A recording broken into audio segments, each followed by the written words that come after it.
Welcome to our deep dive into the world of teenagers. Oh, the teenage years. We're going to unpack what makes them tick, Right. why they do the things they do, Yeah. and how their brains and bodies are transforming at warp speed. Yeah, definitely a fascinating time. We've got a textbook chapter on adolescent development Okay. and some research summaries to guide us. Sounds good. So get ready for some fascinating insights. It's definitely a period of rapid change. Yeah, And understanding this phase right. can equip us to better support teens as they navigate this exciting yet often confusing stage of life. Okay. Yeah. Let's start with the concept of adolescence itself. Okay. We often think of it as just a biological stage, Right. marked by puberty, Uh-huh. but it's actually much more nuanced than that. Absolutely. Right. Adolescence, this period, roughly between 11 and 20 years old, Okay. is more of a social construct Okay. than a purely biological one. It's actually longer now Right. than it was a century ago.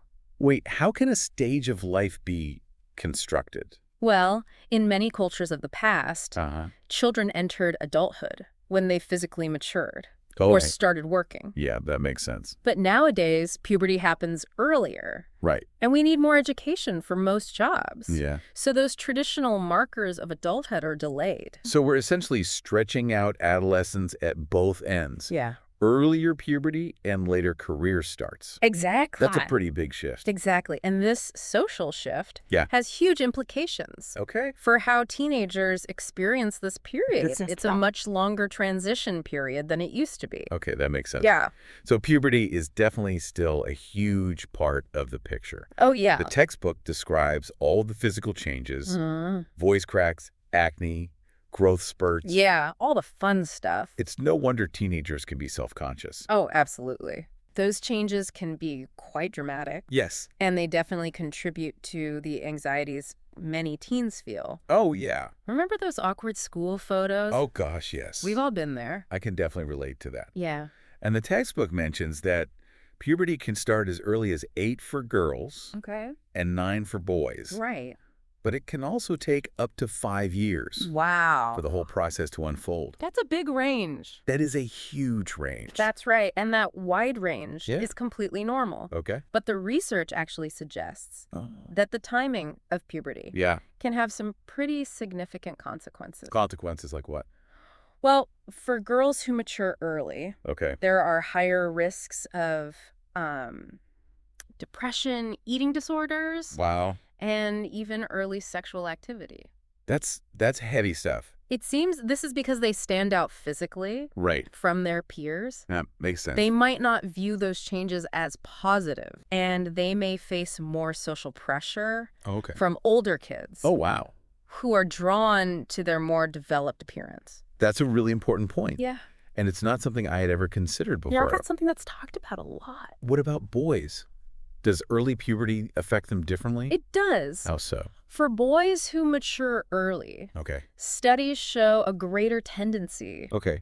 toward substance use and delinquency. Really? It could be because they start hanging out with older teens, Right. or maybe because they haven't developed the emotional maturity Okay. to handle the physical changes Right. and the social situations that come with them. Yeah, that makes sense. Yeah. So essentially, early bloomers of both genders Right. can be more vulnerable to certain risks. Exactly.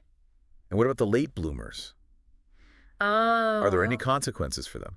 There's less research on late bloomers, Okay. but it seems Yeah. that boys who mature later, Might struggle with self-esteem okay, and social skills. Right. As they might feel left behind yeah, by their peers right, who are physically maturing faster. wow. So timing really is everything It really is. when it comes to puberty. It's almost like some kids are thrown into the deep end Yeah. before they're ready, Right. while others are left watching from the sidelines. It's a really good analogy. Yeah. And it highlights the importance of being sensitive to individual differences Okay. in development. Right. What might seem like typical teenage behavior Yeah. could actually be a sign Oh. that a teen is struggling to adjust Okay. to their changing body Right. and the social pressures that come with it. That makes sense. Yeah. Okay, let's move on to the control center. All right. The teenage brain. Ooh. The textbook says that even though teens can think abstractly, Okay. their brains are still under construction. Especially the prefrontal cortex. Yeah. What exactly does that mean for their behavior? Well, the prefrontal cortex is like the CEO of the brain. Okay. It's responsible for judgment, Right. planning, and impulse control. Right. All the things Yeah. that help us make good decisions. Yeah. But in teenagers, it's not fully developed yet. Not quite. Imagine a car with a powerful engine, but weak brakes. Yeah. It's a dangerous combination. Yeah. That's kind of what's happening in the teenage brain. So their emotional gas pedal is floored, but their brakes are still being installed. Exactly. That paints a pretty vivid picture. It does. So this mismatch helps explain why teenagers can be impulsive. Yes. Take risks. Yeah. And be so susceptible to peer pressure. Absolutely. They might know something is a bad idea, right. but their brains aren't quite equipped to stop them Not yet. from doing it. They're working on it. And this tendency towards risk-taking has actually been observed in teenagers all over the world. That's right. It's a universal phenomenon. It is. So it's not just a cultural thing. Not at all. Interesting. It seems to be hardwired into the teenage brain. Okay. But of course, that doesn't excuse bad behavior. Right. It's not a free pass. Right.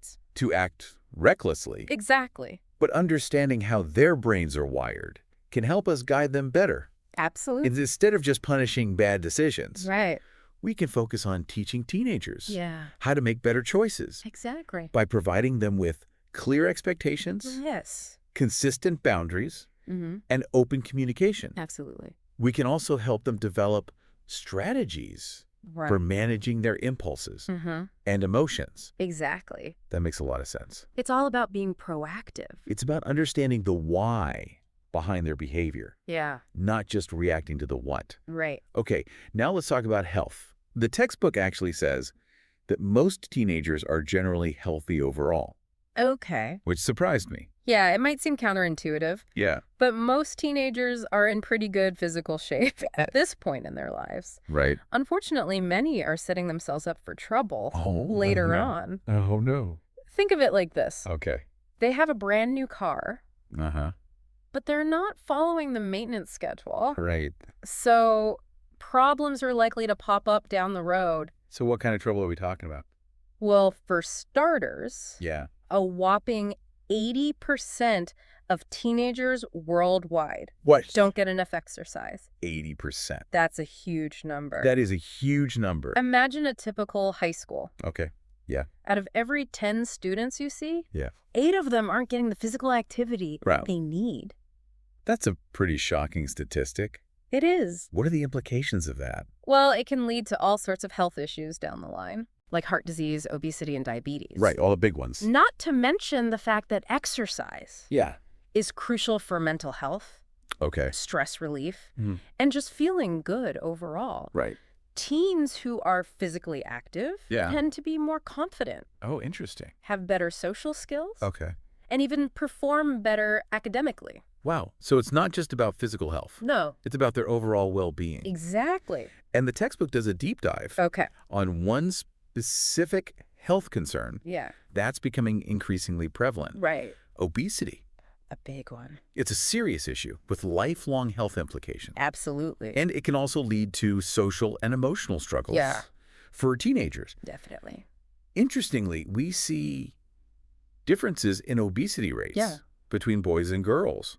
Yeah. And across racial and socioeconomic groups. Right. That's interesting. Yeah. What contributes to those differences? Right. Is it just a matter of diet and exercise? It's more complex than that. Okay, how so? Diet and lack of exercise certainly play a role. Yeah, of course. But genetics, family habits, and even socioeconomic factors can also be significant contributors. Okay. For example, kids who grow up in food deserts might not have access to fresh, healthy options. Right. And families who are struggling financially might rely on cheaper processed foods. Yeah, that makes sense. That are higher in calories and fat.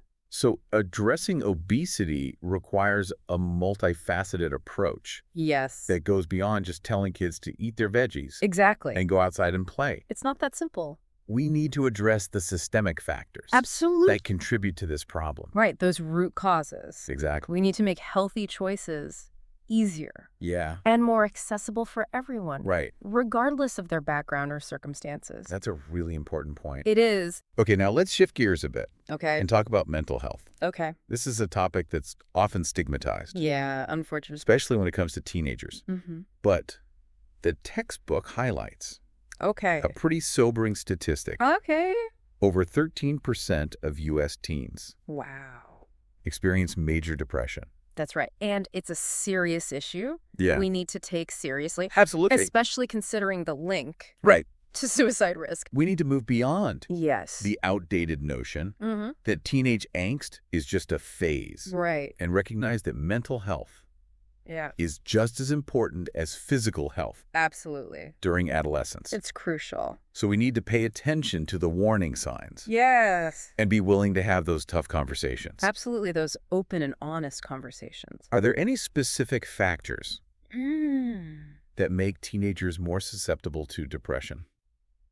There are many contributing factors, but one significant one is the hormonal changes that happen during puberty. Right, right. These hormonal fluctuations can affect mood, energy levels, and sleep patterns. Right, and all of that is connected.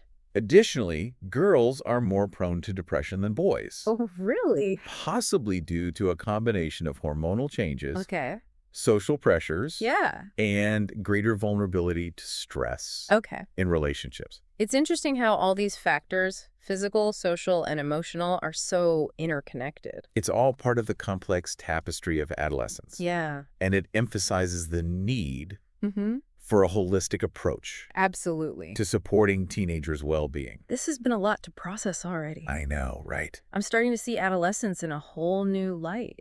It's eye-opening. We've covered puberty, brain development, physical and mental health. It's a lot. And I'm sure there's still more to come. Oh, there is? Oh, no. We've only just scratched the surface. In the next part. Yeah. We'll dive into the world of risky behavior, substance use, and the complexities of teenage relationships. Ooh, that's a big one. It's going to be a fascinating journey. Can't wait. It is. Welcome back. In the last part, we explored some pretty surprising stuff about how teenagers' bodies and brains are changing. Now, I'm really curious to dive into their social world, especially the whole teenage rebellion thing. Is it really as dramatic as movies make it seem? Well, the research actually paints a more nuanced picture. Oh, okay. While there might be increased conflict and some emotional distance, particularly between mothers and daughters, most teenagers still feel close to their parents and value their opinions. That's a relief to hear. Yeah. But there's definitely a shift happening, right? Teens are craving more independence. And that's bound to lead to some friction. Exactly. It's less about a full-blown rebellion and more about negotiating boundaries and establishing a new kind of relationship as teenagers become more autonomous. And think about it from the parents' perspective, too. Like they're also adjusting to their child becoming more independent, which can be challenging. That's true. It's a two-way street. So what can parents do to navigate this shifting landscape? The textbook mentions that authoritative parenting is still the most effective style during adolescence. Right. And this style is all about finding that sweet spot between setting clear boundaries and being supportive and encouraging open communication. Think of it like a dance. Okay. Sometimes you lead, sometimes you follow, but you're always moving together. I like that analogy. So it's not about being overly strict or controlling, but it's also not about being a pushover. It's about finding that balance. Precisely. And remember, parenting isn't a one-size-fits-all approach. Right. What works for one teenager might not work for another. It's about understanding your child's individual personality and needs and adapting your parenting style accordingly. So being flexible and open to communication is key. The textbook also talked about parental monitoring and disclosure. It seems like finding that balance between staying involved in your teen's life and respecting their privacy can be tricky. It can be a delicate dance, but it's essential. It's not about spying or being overly controlling, but about staying informed and providing guidance when needed. Interestingly, the research shows that both teenagers and parents agree Okay.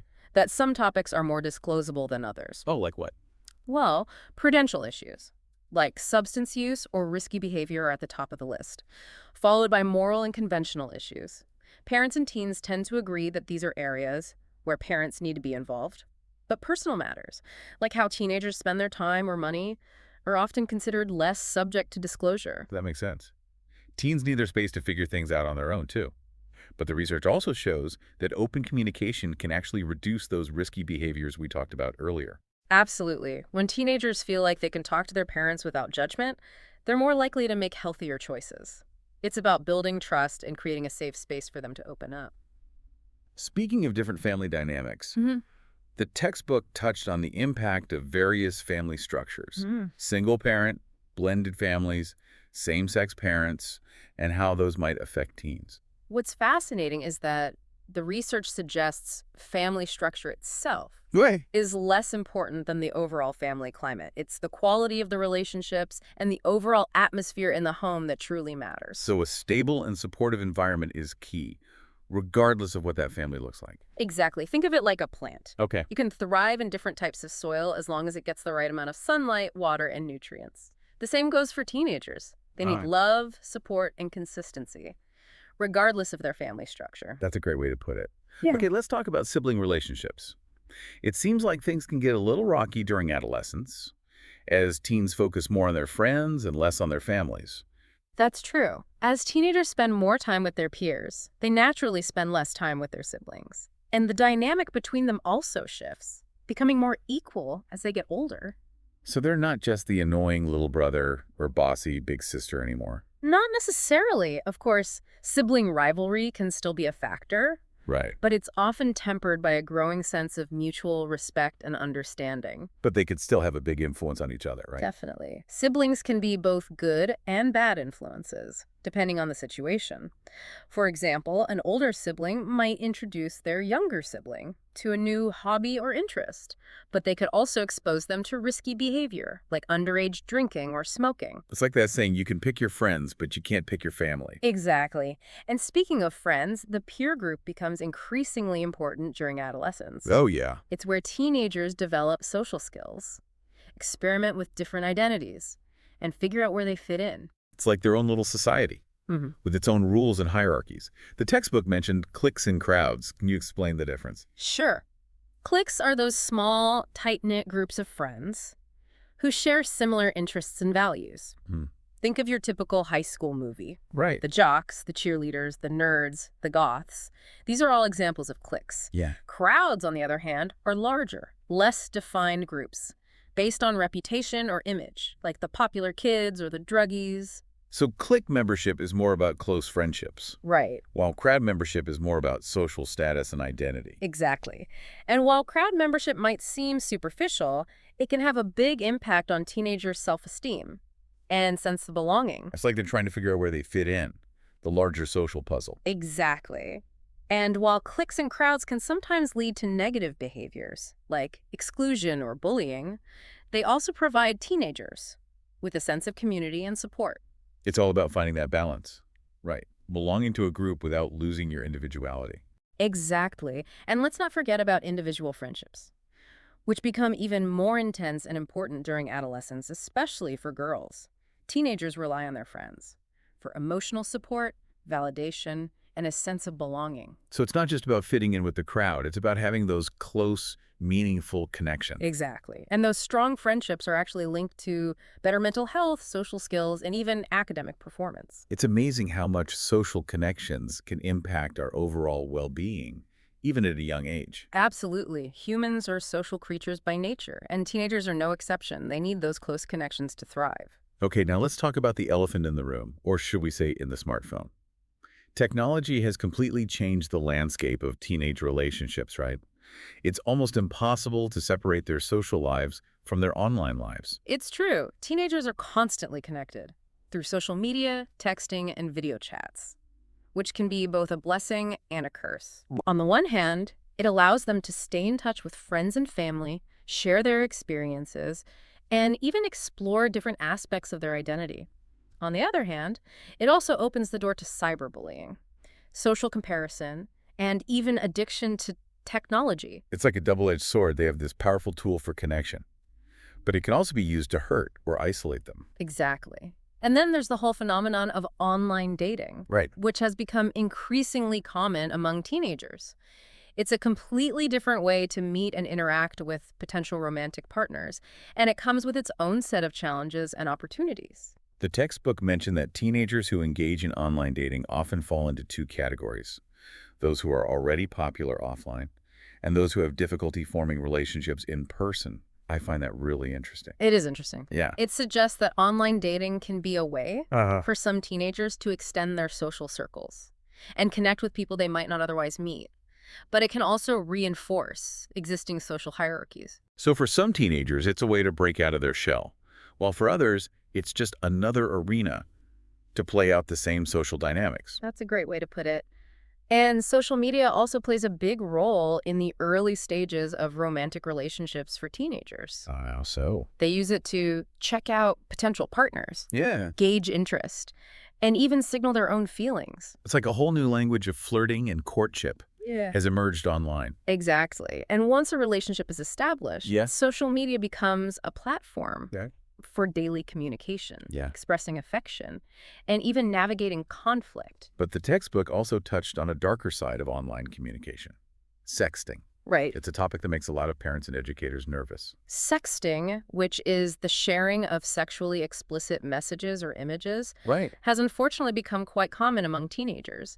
And while some see it as a harmless form of flirtation or experimentation, it can have serious consequences, Oh, wow. including legal trouble, emotional distress, and even blackmail. The research suggests that about 15% of teenagers engage in sexting, Right. and it's often linked to other risky behaviors like substance use and unprotected sex. It's a complex issue, and there's no easy solution. But it's crucial to have open and honest conversations with teenagers about the risks and responsibilities associated with online communication, including sexting. Education and open communication are definitely key. Speaking of risks, let's talk about another concerning aspect of teenage relationships: dating violence. The textbook defined 3 types: physical, emotional, and sexual. And the statistics are pretty alarming. Globally, almost 1 in 3 adolescent girls has experienced violence from a partner, and in the U.S., about 1 in 11 teenage girls Wow. and 1 in 15 teenage boys report physical violence in their dating relationships. And those numbers don't even include emotional abuse, which can be just as damaging as physical violence. It's heartbreaking to think that so many teenagers are experiencing this. What are some of the warning signs of dating violence, and what can we do to prevent it? Well, some common red flags include possessiveness, jealousy, controlling behavior, and constant put-downs or insults. Teenagers who are experiencing dating violence might withdraw from friends and family, seem depressed or anxious, or have unexplained injuries. It's crucial to create a culture where teenagers feel comfortable talking about these issues and seeking help if they need it. So it's about empowering them to recognize unhealthy relationship patterns and giving them the tools to break free from those situations. Exactly. And prevention efforts should start early. We need to teach children and teenagers about healthy relationships, consent, and the importance of respecting boundaries. We also need to address the underlying factors that contribute to violence, such as gender inequality, social norms that condone aggression, and lack of access to support services. This has been a really eye-opening conversation about the complexities of teenage relationships. It's clear that there's a lot more going on beneath the surface than we might realize. But with awareness, education, and support, we can help teenagers navigate these challenges and build healthy, fulfilling relationships. Now, let's move on to our final topic: antisocial behavior and delinquency. We've covered a lot of ground in this deep dive, everything from the physical changes of puberty to the complex dynamics of relationships. Now let's tackle a topic that can be a bit more challenging: antisocial behavior and delinquency. It's definitely a sensitive subject, Yeah. but it's important to understand the factors that contribute to these behaviors Right. so we can intervene effectively Absolutely. and support teenagers who are struggling. I think there's often a tendency to oversimplify things and label kids who get in trouble as like bad seeds or troublemakers. But the research suggests it's much more complex than that, right? Absolutely. It's a combination of nature and nurture, Okay. genes and environment. So it's not a predetermined fate. Not at all. Think of it like a recipe. You might have all the ingredients for a cake, but if you don't mix them in the right proportions or bake it at the right temperature, Right. it's not going to turn out the way you want it to. That's a great analogy. Yeah. So what are some of the environmental factors that can influence whether a teenager goes down a path of antisocial behavior? Well, family dynamics play a huge role. Okay. Things like inconsistent discipline, Right. parental conflict, Okay. or neglect can create an environment where kids are more likely to act out. Yeah. And peer groups can be a powerful influence too, especially during adolescence. Yeah, I remember how much pressure there was to fit in and be accepted by my friends in high school. Yeah, It's easy to see how some kids might get caught up in doing things they wouldn't normally do just to impress their peers. exactly. And then there's the neighborhood environment. Growing up in a community with high crime rates, poverty, or lack of opportunity can expose kids to more violence and make them more susceptible to joining gangs or engaging in criminal activity. It's like a perfect storm of risk factors. It can be. But the textbook also mentioned that there are different types of antisocial behavior. Right. Can you explain that? Sure. Researchers often distinguish between early onset and late onset antisocial behavior. Okay. Early onset typically starts before age 11 Okay. and tends to be more chronic and severe. Wow. These kids often exhibit problems with impulsivity, Right. aggression, and a lack of empathy from a young age. So it's more likely to be rooted in biological factors. There's definitely some evidence to support that. Okay. But again, it's never just one thing. Environmental factors still play a significant role. Right. For example, kids who experience abuse or neglect early in life Yeah. are more likely to develop these kinds of behavioral problems. What about late onset antisocial behavior? Late onset usually begins after puberty Okay. and is often more temporary and less severe. These teenagers might engage in delinquent acts Right. like vandalism, shoplifting, or fighting, Uh-huh. but they often grow out of these behaviors as they mature and develop better self-control. So it's more like a phase they're going through. In many cases, yes. It's often a way for teenagers to assert their independence, test boundaries, Right? or cope with stress or social pressures. That makes sense. Yeah, It's important to remember that teenagers are still figuring things out. absolutely. And sometimes they make mistakes along the way. They do. But the textbook also delved into some really interesting research on brain differences that might contribute to antisocial behavior. Yes. Can you tell us more about that? Sure. What's fascinating is that some teenagers with antisocial tendencies have lower arousal levels than their peers. Okay. This means they need more intense stimulation to feel excited or engaged, Interesting. which might explain why they're drawn to risky or thrilling activities. So it's not always about being intentionally malicious or cruel. Right. It could be a way of seeking out a level of stimulation that their brains crave. Exactly. And there's also evidence that some individuals with antisocial behavior have atypical responses to fear or others' pain. Okay. Their brains don't process these emotions in the same way, Interesting. which might hinder the development of empathy and conscience. So it's like they're missing some of the neurological wiring that helps us understand and connect with other people's feelings. That's a good way to put it. Yeah, But it's important to emphasize that this research is still in its early stages. of course. And we don't fully understand the complex interplay between brain structure, genetics, and environment. It's definitely a fascinating area of study. It is.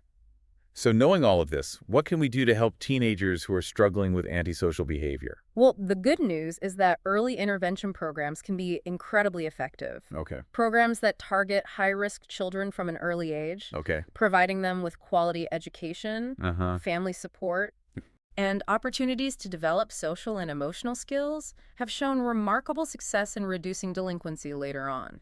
So it's about intervening early and addressing those risk factors before they become entrenched patterns of behavior. Exactly. It's about investing in prevention rather than just reacting to problems after they arise. Right. It's also important to remember that punishment alone is rarely effective. Yeah. We need to address the underlying causes of antisocial behavior and provide teenagers with the support and resources they need to make positive changes. That makes a lot of sense. Yeah, It's about giving them the tools they need to build a better future for themselves. exactly. Well, we've covered a lot of ground in this deep dive into the world of teenagers. It's been quite a journey. It has. We've explored the physical and cognitive changes of puberty, the challenges and triumphs of relationships, and the factors that contribute to both positive and negative outcomes. Yeah. Adolescence is a complex and ever-changing landscape. It really is. But understanding the forces at play can help us be more effective parents, educators, and mentors. Absolutely. So for our listeners out there, I hope this deep dive has sparked some new insights and maybe even prompted you to reflect on your own experiences or the teenagers in your lives. I hope so. What stood out to you the most? What questions do you still have? This is just the beginning of the conversation. Exactly. There's always more to learn, and there are countless resources available if you're interested in diving deeper into specific aspects of adolescent development. Absolutely. We encourage you to continue exploring this fascinating stage of life. It is a fascinating stage of life. And thank you for joining us on this deep dive. We'll see you next time.